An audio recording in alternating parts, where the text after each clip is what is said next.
Ladies and gentlemen, I'd like to welcome you to our weekly investor forum.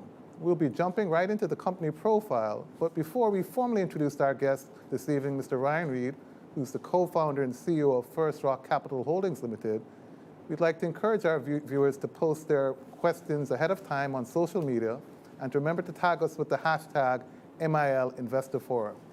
If you enjoyed this program, be sure to like, share, and subscribe to our YouTube channel. We'll also be featuring a market segment on the foreign exchange, so be sure to stick around until the end of the program.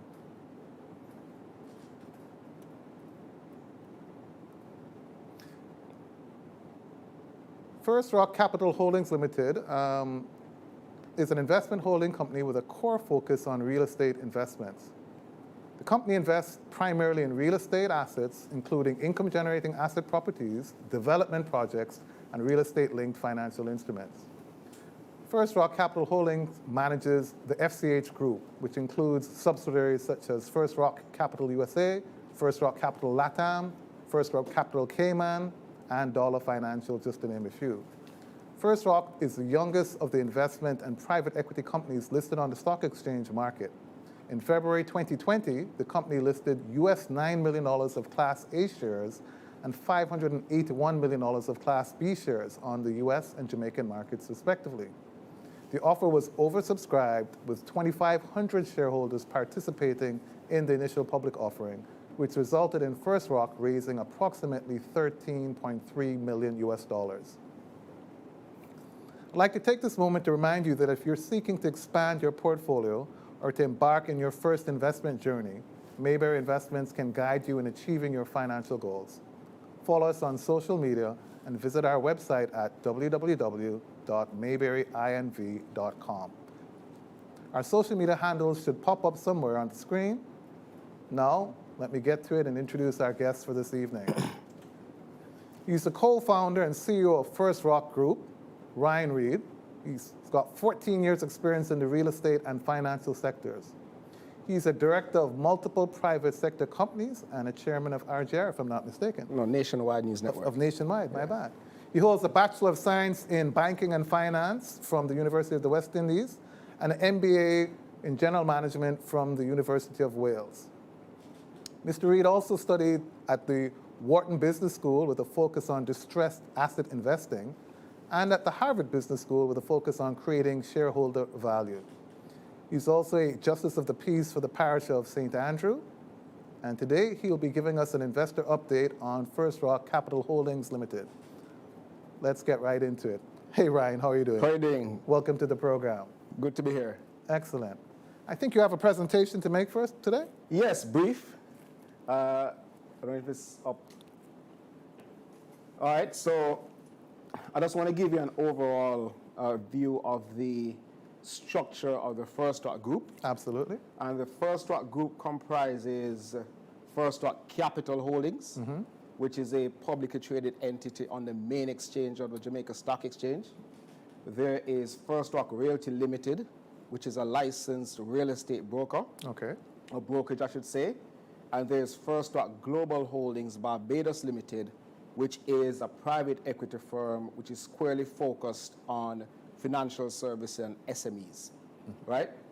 Now, roughly about 3 years ago, Michael Banbury and myself had an idea to create an entity that took an entrepreneurial approach towards real estate investments and the business of real estate. Excellent. And we wanted to ensure that that company was structured in the most efficient manner, and that company, through its mandate, was effectively diversified both from the standpoint of real estate segments and also jurisdiction. Got it. And so we embarked on that exercise. As it stands now, we have subsidiaries in the United States. We have a subsidiary in Cayman. We have a subsidiary in Costa Rica. I think that's on our next slide. Yes, which is right here. And we have a subsidiary. You can go back to the other slide. Back to the previous slide. Previous slide. And we have a subsidiary in Jamaica, which is FCH Jamaica Developers Limited. Got it. And obviously we acquired, as most of your viewers will know, we acquired Dollar Financial Services, a majority stake in Dollar Financial Services roughly a little over a year ago. Which is a microfinance business. Correct, correct. And so these entities, comprise the First Rock Group, but I think specifically for the purposes of today, we will focus primarily on First Rock Capital Holdings, which is a publicly traded entity. Excellent. So we started with $0 in 2.5 to 3 years ago. And we set a target of getting to roughly about $4 billion in capital within the first 2 years. As it stands now, we are there. We wanted to get to $5 billion in assets. And as the slide will show, we're at $5.5 billion to date, which means that we've exceeded the target from our growth in our balance sheet perspective. And if you look at it, the segments, you'll see that 68% of our assets are here in Jamaica. We are big on betting on Jamaica, both in good times and cautiously in bad. Absolutely. We have 10% of our assets in the Cayman Islands, 6% in the United States, and 16% in Costa Rica. There are other territories that we're exploring, and I'm sure we'll get to that later. Sure. But as it stands, as at December 31st, we're at $5.5 billion in assets. So our second financial year, we wanted to achieve,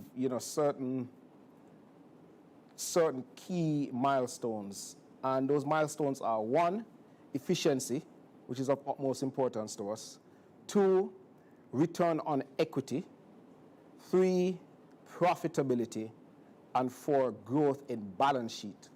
And these are immediate strategies to ensure that as a company we accomplish shared value.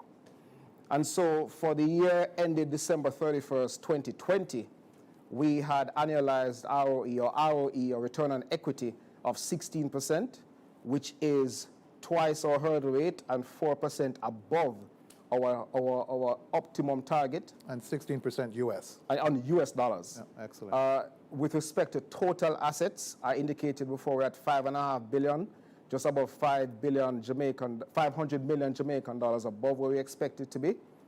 Efficiency ratio, we were hovering before in 2019 at about 65%.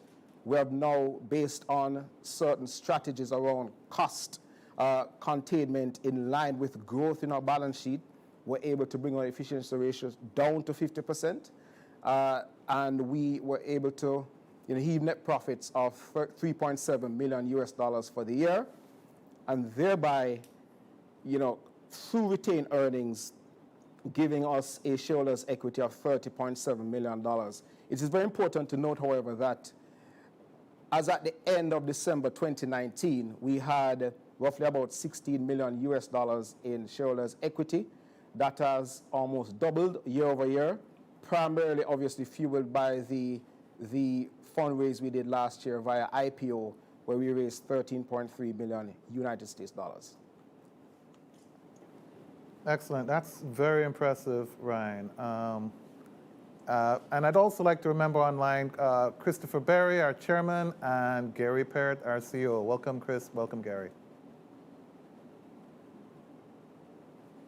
Great. Hi. Hey, Chris. Gary, are you with us? Good deal. All right, we'll have Gary back in a second. So Ryan, just to add to that, we also had our analysts at Mayberry do some work, so I'd like to just spend 3 minutes myself and talk to folks a little bit about the numbers, especially from an analyst perspective. Yes. On the first slide there, guys, if we could show that, we'd like to show what's happened on the stock price movement, and this is really looking at the U.S. side, how the stock's traded in recent times. What I really want to note about First Rock from the U.S. perspective is the share price at 9 cents is a very low PE of 7 times, and the price to book is amazing at 0.73 times. I think this company is obviously a great buy. To see it trading at below 14, 15 times PE and below a 1.2 time price to book amazes me. So you've done a great result. I'm sure you're going to see the share price reward you in time to come. He has a total market cap at that stock price of $22 million. So this makes the price, his market cap's only $22 million, folks, and he has $30 million in shareholder equity. So it's clear to me that the market price needs to adjust a little bit to reflect the true value of the business. And I think also to note, Dan, it was a dual currency listing. Yes. And so we're listed in both Jamaican and US dollars. The Jamaican dollar stock tends to be more liquid. Yes. The USD stock, what we've found is that largely institutional high net worth investors are not very much inclined to sell. Yeah. So it's a little more thinly traded. Yeah. And especially given our dividend policy, persons who are shareholders are mostly in it for the income via dividends. Yeah, yeah. No, and that makes great sense. And it is true, our market does tend to be thin on the US dollar side in particular, and so that sometimes gives this bit of a disconnect. So I'm sure you can't get the stock to buy at that price if you try. Absolutely. But it's certainly worth noting. So for sure, last year, as you sort of highlighted, we just wanted to make those highlights. Total investment income of $7.4 million, total comprehensive income of $3.67 million, total assets of $37 million, all which you said before, equity of $30.7 million. What I like about this slide, and you mentioned it, it shows the growth in the shareholder equity, albeit partially through the share raise, Right. but you've grown your equity from $15.9 to $30.7 million.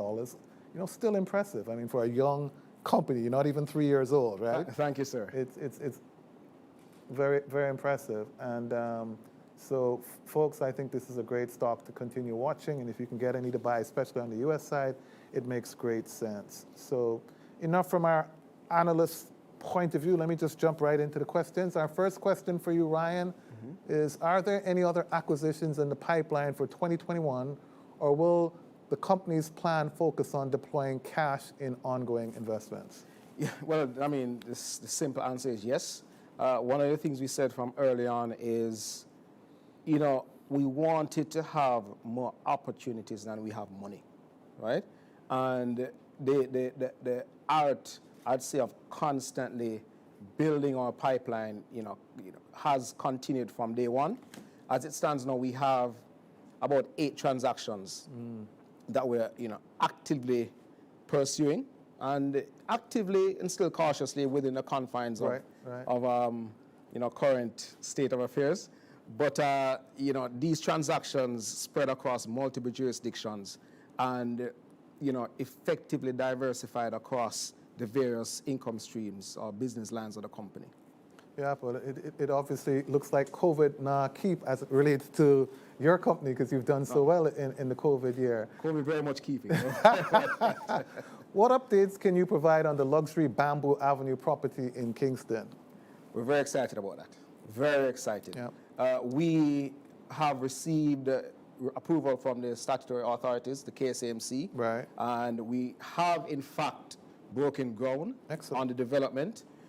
Just to indicate to all your viewers, we have signed on with Andrew Issa and his team of realtors at Coldwell Banker. Yeah, we know them well. They'll be on that. We've also signed on to Deborah Cumming and her team of realtors with Century 21. Yeah. So they are the brokers for Bamboo Avenue. The name of the development is Hambani Estate. Okay. The word Hambani means a coming together. Okay, okay. We're very excited about it. We're building 12 luxury homes on 3.5 acres of land, quarter acre each. Yeah, excellent. You're looking at between 7,000 and 8,000 square feet per home. Right. And we're getting a lot of interest. Absolutely. When do you plan to be finished with that project? So the professional team has committed to a 10-month, I'd say, timeline to get done. And it is really just for us to manage them to deliver on that. Right. And for those of you who don't know, Bamboo Avenue is right behind the U.S. Embassy, basically. Absolutely. So it's a great location. What other private equity transactions does the company have in its pipeline at this time, and how does the company plan to finance these transactions? So that's a very interesting question. So one of the primary reasons for creating First Rock Global Holdings was for that company to focus squarely on private equity transactions, right? We have recognized over time that our core business being the business of real estate is best placed and is most comfortable within First Rock Capital Holdings. And, you know, we are of the opinion that, you know, as transactions within the PE space or private equity space are, you know, sent, you know, our way, it is best served for us to, you know, channel these transactions to First Rock Global Holdings. So as it stands now, First Rock Capital Holdings will squarely focus on the business of real estate. Okay, that makes sense. It's an asset class that's often ignored, and I think it's a great welcomed opportunity for those of us who are investing primarily in the stock market and want some exposure to real estate. Yeah. Gary, well, Chris, let me start with you, Chris. Hey, Chris, how are you doing? Any questions Great. for Ryan? Sure, Ryan. So Jamaica is basically in a full-blown recession right now. What do you think about the prospects for value of real estate in US dollars, in the high-end, middle, and low-end residential and commercial? What are your projections on plus or minus delta value for the next 12 months? So from where we sit, we are of the view that the mammoth of the risk in the residential market locally rests with the providers of credit, right? And so as long as the providers of credit are still in a position, are still willing to fund purchasers of residential developments, then as developers, that allows us to de-risk and allows us to deploy capital in these opportunities whilst, you know, effectively managing the risk. When we get to the point where the extenders of credit are not willing to so do, and we have to then take a risk on the general market and the cash flows of persons who are or would like to purchase these units, then I think that's where the quandary will begin. But Ryan, you didn't answer the question. The question was about the value of these categories of real estate, not about the sturdiness and the foundation of First Rock, which is solid as a rock. I'm happy you said that. Well, so the value, I'm speaking for the value for not just us, but for practitioners within the space. No. I'm just talking in the general market.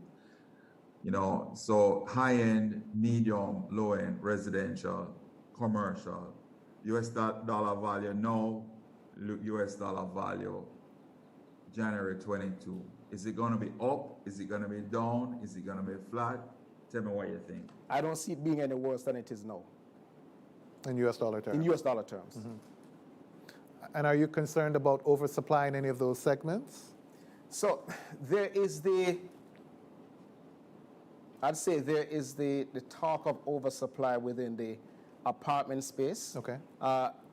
From a take-up standpoint, we're not seeing it. Okay. And you know, or at least not seeing it to any extent that will cause us concern. Right. That's interesting. And I know from my perspective, one of my concerns, and I hope I don't get shot for this because I have been threatened in the past, is that in that space you often are dealing with a lot of, I'm just going to call them informal types developing, and you wonder where their capital is coming from, but you're still not inhibited by that. No. Because the thing is that our banking sector is so active within the space, and that gives, you know, that provides the sort of comfort as developers and as, you know, practitioners within the space that, you know, whenever we, you know, develop a product, whenever we bring something to market, the take-up will be there. Right. Until that changes, that's how we need to proceed. Right. And you're able to finance the projects, which I think is a key feature. Absolutely. Because a lot of others struggle to finance it, and I suspect that's why we see a lot of certain types of developers playing in that space, because they have huge amounts of liquidity. And so I think the service they're providing is a great service, and as long as you can focus on the right segments, I think you're going to do quite fine. The company has made some great returns on mail packs since buying that company last year. Are there any plans to continue investing in listed companies? And also, will you be actively managing these equity investments? No, so that is not our core business. Right. You know, what we saw in Mailpack was an opportunity to create value, and it represented, you know, our very first and substantial public equity play, and it has played off well for us. Very good. Very good. Excellent. Excellent. And is Gary back with us yet? Hi, Hey, Gary, you have any questions for Ryan? sure. Ryan, welcome. Thank you, Gary. You've recently been speaking about a Guyanese, not just acquisition, but a subsidiary, which I believe former Prime Minister Bruce Golding is the chairman of that subsidiary. Can you tell us, you know, what are you seeing in Guyana? What should we expect from the Guyanese adventure? All right, so the foray into Guyana is being done through two entities. First Rock Capital Holdings and First Rock Global Holdings. First Rock Global Holdings is not a subsidiary of First Rock Capital Holdings. So on the side of First Rock Capital Holdings, we are exploring transactions within the infrastructure space. And with respect to First Rock Global Holdings, which I'm going to venture and speak to, we're looking at the financial services space. And we are very bullish on Guyana within the confines of the sectors that we want to penetrate at this time. Yeah.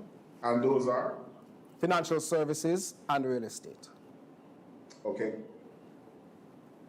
Great. No, appreciate that. We were recently I was recently in Guyana, I should say, in early December ourselves, looking at opportunities in the infrastructure space. There's no doubt that Guyana is going to blow up, and that economy is going to really do well, buoyed by the oil that they're doing, and we're really excited for Guyana.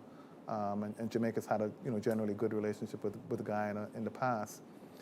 Fifth question for me, Ryan. Being that the tourism industry is one of the main pillars that the Cayman Islands economy is built on, what adverse effect and/or opportunities does the pandemic have on First Rock's recent real estate investment in the Cayman Islands? And I think we saw where 10% of your portfolio is there. Absolutely. So, very good question. So, what we've seen, and this is just, we haven't been there for over a year. Right. Right. Yeah. But what we are seeing, I should say, is a lot of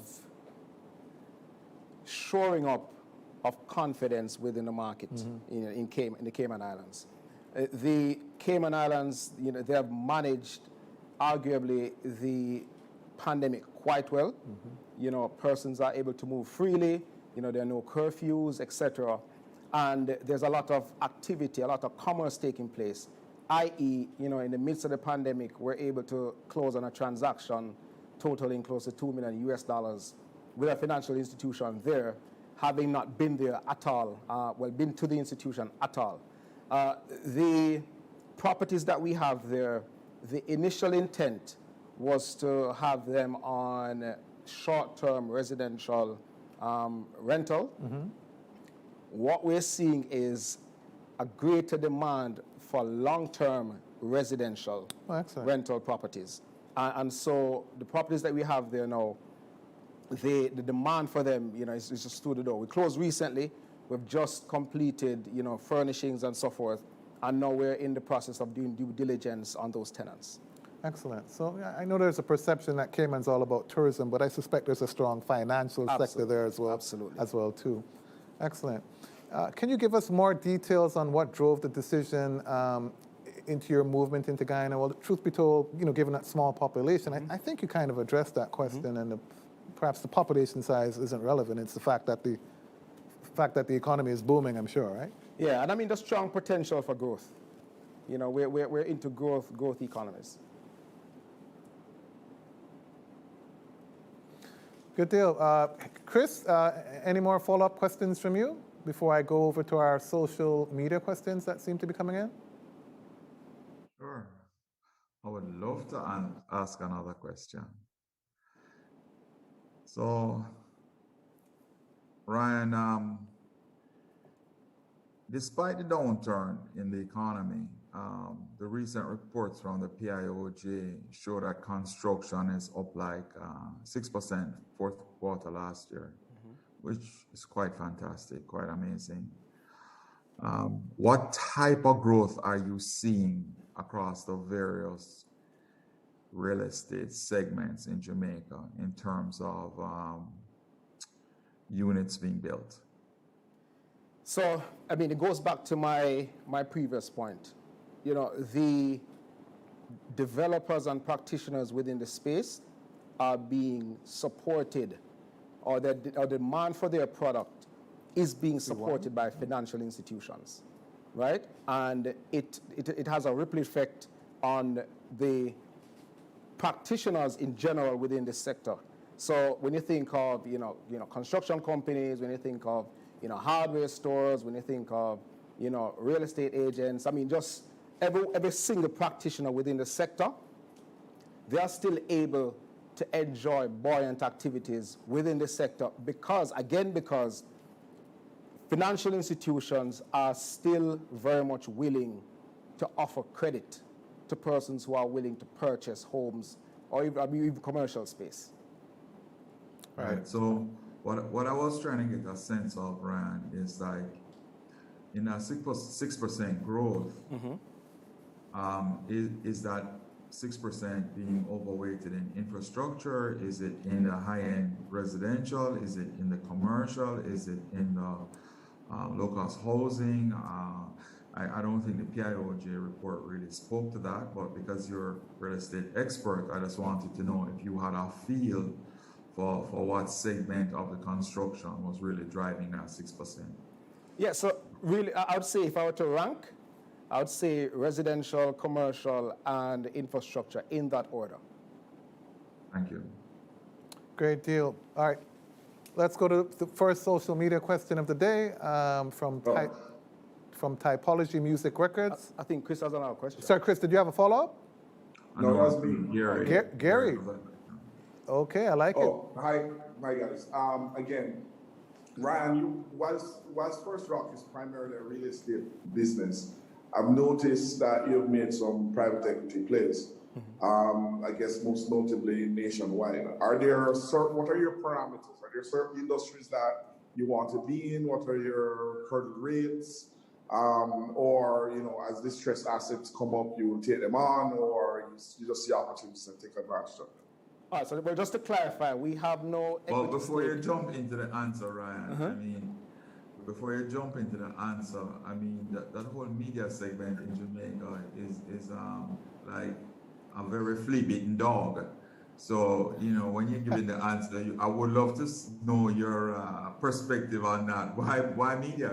That's like a very great area to invest in. Yes, well, I just want to clarify. We have no stake. First Rock Capital Holdings, First Rock Group has no stake in Nationwide News Network. I am the non-executive chairman of Nationwide News Network. But to jump to the first part of your question, Gary, the opportunities, so I mean, obviously once we, bolstered our balance sheet with cash, persons started, bringing opportunities to us.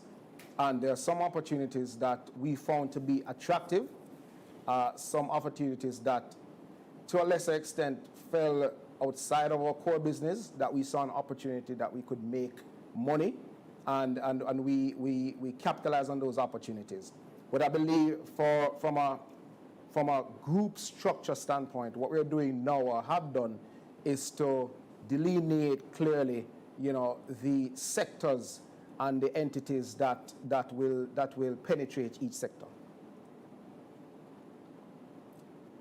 Excellent. Thanks for that, Brian. Appreciate that. Okay, so social media. Let me hit the first question we have, which comes in from Typology Music Records, who asks, how has COVID-19 impacted First Rock? Well, first, obviously not the financials, but maybe administratively, your ability to do deals. Yeah, we'll put it this way. Obviously, it has impacted us in the way we work. Yeah. And I think that's the case for everyone. With respect to our properties across the region, we have had some impact in Costa Rica. We have what is akin to a commercial development there. Something akin, I should say, to like the trade center on Red Hills Road. Yep. And, tenants there have asked for some reprieve on their rent, in which we extended that to them, over the period. But outside of that, God has been good. No impact beyond that. Yeah, I mean, you're closing deals in Cayman, you're getting your bamboo thing going, your property values are jumping. So like I say, COVID nah keep for first rock at all. It is. Second question comes in from Abel Don Foot, who asks, do you plan to do an APO or rights issue to raise more capital to fund further deals, or will you be pursuing them via debt? So I would say when we did our private placement, we made a commitment to our initial shareholders that we will create a market for them, within 12 months, right? And so we did our private placement, we went to market, and we raised additional capital. The move to raise further capital via an APO or rights issue is not on the table at this time. Right. What we are focused on doing now is, continuing to, remain stable, and, if we are to explore further funding opportunities, it most likely will be by the route of debt. Yeah, which makes good sense because, I mean, you have $37 million in assets and only $7 million of liabilities. Correct. So leverage is very low. I think the transactions you're executing on, like the bamboo type transactions, if you even need debt, it's for a very short period of time. Correct. And you'll keep Know the going. business now. Yeah, I'm learning from you very quickly. Another question, it's Money Mark asked regarding private equity. Is there any specific strategy moving forward, sector focus or minimum investment? So on the private equity side, for First Rock Global Holdings, the managing director is Christopher Young. We have crafted a strategy around transactions. I don't want to preempt him, but just to say that we are open to all sectors, and the minimum, I would simply say, is $1 million, where that is concerned. What currency are you US speaking? dollars, United States dollars. And outside of that, I'll just leave Chris Young at some future point to address that. Yeah, which makes good sense. I think we have time for one more, and it comes in from Jesse Myers, who asks, what projects are in the pipeline that will add to the company's growth in the short and long term? We're very excited, Dan. Very excited. One of the things that, your chairman spoke to, Jamaica being in a recession. And one of the things is that in a recession, opportunities are created. Absolutely. And asset prices, in some respects, can become attractive. Yes. And we have seen a few gems that we're in the process of, analyzing and, doing our due diligence and so forth. And I will say to the person asking the question that we have some very attractive transactions that, fingers crossed, you'll be hearing a lot about very soon. Yeah, and I have no doubt because we collaborate from time to time, and I'm seeing lots of real estate opportunities, especially for the larger type investments, which are harder to move, and raising financing can be very difficult if people don't have the right balance sheet, experience, the right team. So there's lots of people with land, but they don't know how to monetize it. And I think you guys are doing a great job in that regard. So thanks, guys, for your questions. We'd like to move on to the show, and usually at this point in time, we like to move into our market segment and then into our top stock picks. So I think we'll start with the top stock picks, if I'm not mistaken.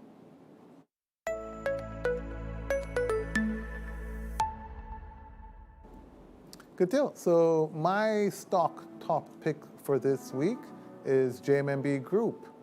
I mentioned this, I think, before in December of last year, and I'd like to bring it back to your attention because the stock price is still there at a giveaway price. Anything below $34, in my opinion, is a giveaway price because that's less than a 10 times PE ratio and a price to book value of less than 1.1 times, when most other financial sector company offerings out there is going to be a price to book of 1.4 to 1.9 times and a PE ratio from 14 to 16 times, and there's nothing wrong with JMB. As a matter of fact, when you look at the results which have just come out on the next slide, you'll see that they turned a profit of $3.8 billion. But to me, what you have to pay attention to is their total comprehensive income, because that includes some bonds which they're holding that they marked up, not through the profit, but through OCI. And there you see where the OCI scores 19.7 billion, 126% increase. So, JMB is doing a great job of managing their investment portfolio, and you see it here where the earnings are jumping. It's not EPS, but this is real earnings that goes to retained earnings and to the shareholder value. And that's why the total equity has also grown by more than $10 billion over the period. So it's a great company, great opportunity to invest. So I encourage you guys to go out there and get some JMB if you can. Chairman or Gary, any comments or thoughts from you? No, I agree. It's a solid company. Hindsight is, as they say, 2020. And I think it's a stock that's waiting to break out. And I think what you're seeing in the other comprehensive income tells you of what is going to happen in the future. Absolutely. And Chairman, how about you?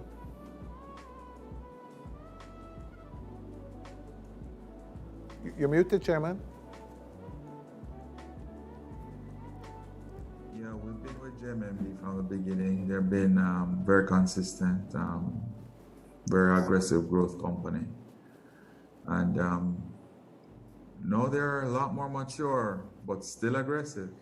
It's a good bet. Absolutely, and I really think they're going places. When I look at the market capitalization and the level of profitability, I'm seeing other financial institutions out there, won't call any names, making less than half their profit with market caps 50% higher than JMB. It doesn't make sense to me personally. So I think this is a great company going places. We'd like to move on to our top decliners for the week. Ryan, I'm going to ask you for a top pick in a minute, so please be prepared. First one is Palace Amusements. That fell by 17% this week, followed by 138 Student Living, which fell by 13%, followed by AFS, that fell by 11%, Access Financials. Knott's Express, which fell by 9%, no surprise there for me. And lastly, MIL, which fell by 6.72% this week. Over to the gainers, 1834, that went up by 27%. Siboney, that increased by 24%. There's a surprise to me. There's not really anything happening with Siboney. iCreate, that's up by 18%. ISP Finance, they're up by 15%. And AMG, Paper and Packaging, they're up by 10.43%. Ryan, how about yourself? What would your top stock pick be? And you can't pick your own company today. I already mentioned that one. Thanks for doing that. So, there are a few that, are attractive to me. I'd say, top of the list for me would be Cygnus Credit Investments. Cygnus Credit. Mailpack. Mailpack. JMB, Grace Kennedy. Grace Those Kennedy. are a few for me. Those are good ones. Really appreciate that, and all run by a great team. Good. Into our market segment, we'd like to talk a little bit about the foreign exchange, and we can see where the exchange rate's on the move. We ended December, I believe, at 142.65, and now that's year to date has depreciated by 6.81%. We're up to 152.36, and if you were to annualize that rate, which I wouldn't want to annualize it, but if you want to annualize it, that could be a 40% depreciation. And I'm not predicting 40% depreciation, but that's what it annualizes into. And I think at 152 it is a little bit of a concern. Chairman, what are your thoughts? I think the move is way too big for the period of time. Minister of Finance, Nigel Clark, he says we should focus on inflation targeting. So if you think about inflation targeting, target 6.5%, and they're just above 4 right now, and so there's no reason for that kind of movement. And I just wouldn't go chasing the dollar at these levels. I think it's going to pull back.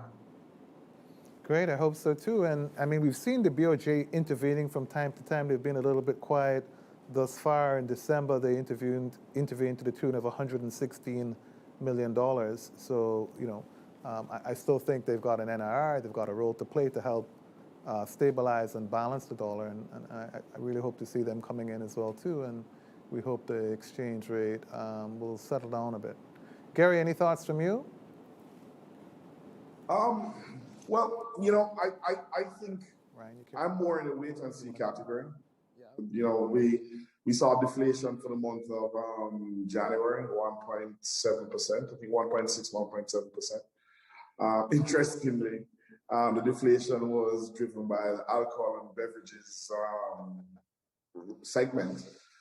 So I don't know if the rum purveyors are dropping price to try and increase volume. But they have to drop the prices because with the curfew on, people have to buy by the bottle, and when you buy by the bottle, it's a lot more money. Yeah, the question for me is, is this a one-off scenario for the month? Because again, one of the ways to reflate an economy is to devalue the dollar. So the question becomes: is this movement in anticipation of deflationary pressures? So it might be a bit early, but it is indeed a big move, and from my perspective, I think we need to watch it very carefully. But in addition to which, it has been clear to me that you have a lot of portfolio shifts. So in addition to end user demand, you have portfolios that are converting from Jamaican to US, and there are a couple of transactions in the marketplace. So I think that has added a lot of demand for the dollar. But I think the good thing, the biggest trader in the foreign exchange market is the Bank of Jamaica.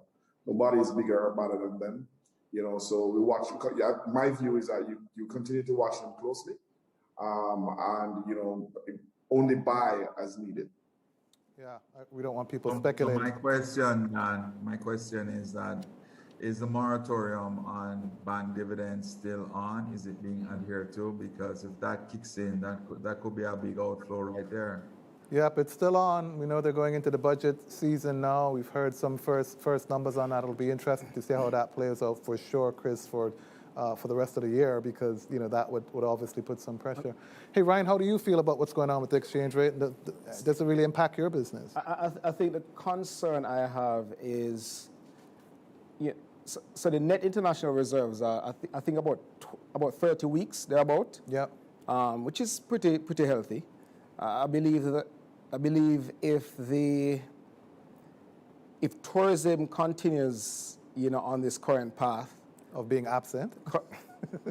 and the BOJ takes the decision with their independent posture, takes the decision to allow dividends to be paid out and be remitted, then what will obtain, or what would the NIR, net international reserves, look like in, I'd say, 6 to 9 months? Yeah. That's a concern for me. Yeah.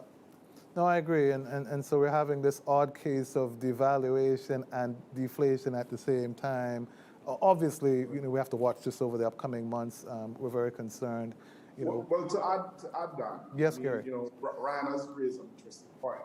I think what we have to focus on is the point at which tourism starts to come back. And I think that's going to be linked to a particular percentage of vaccination, not just locally, but also in the countries that we get a lot of our tourist arrivals from. So Canada, the United States, certainly, and England. And I think the pace at which, especially the United States, is moving at, optimistically, if you get to a material amount, say 50, 60% by June, you should start to see tourists coming back. And I think once the tourism industry starts coming back, the question becomes whether BOJ will gradually allow those banks to pay dividends and you have that remittance. So I think they're there to manage it. I think, so far, they have an ability to manage it pretty well. And I think that's the key issue. They're watching the supply. And it's one thing to say they have 30 weeks of imports now. But if they intervene in the wrong way, that 30 weeks could collapse very quickly. So they have more information than most of us, which is why I keep saying that they're the big dog in the race. And so it'll be very interesting to see how they posture. But fundamentally, I think we need to keep a very close eye on all the vaccination discussions, especially in our primary markets that we get tourists from. Absolutely, Gary. I think you're spot on with that. We also sort of feel pretty confident on the tourism side that the summer should be kind to us, and we should hopefully, if we're lucky, get back to maybe 50% capacity.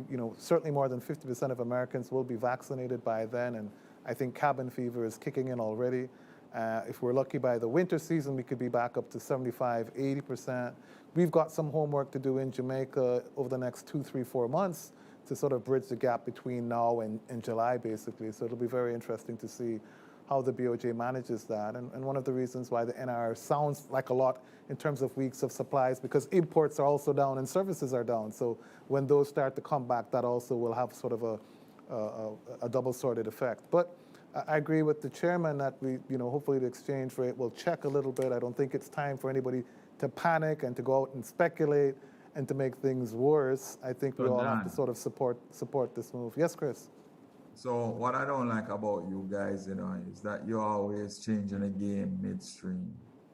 So when we started on this whole NIR journey, we were told that, 12-week supply is adequate. And here we are in the middle of a 1 in a 100-year event where we have built up from 12 weeks to 30 weeks. And we're worried about a little bit of NIR. So if you're seeing for the rainy day and the hurricane comes and you don't break out the rainy day money, when you're going to use it? No, yeah. You're probably waiting for the Armageddon. Yes, yeah. I don't think any of us are around to see that.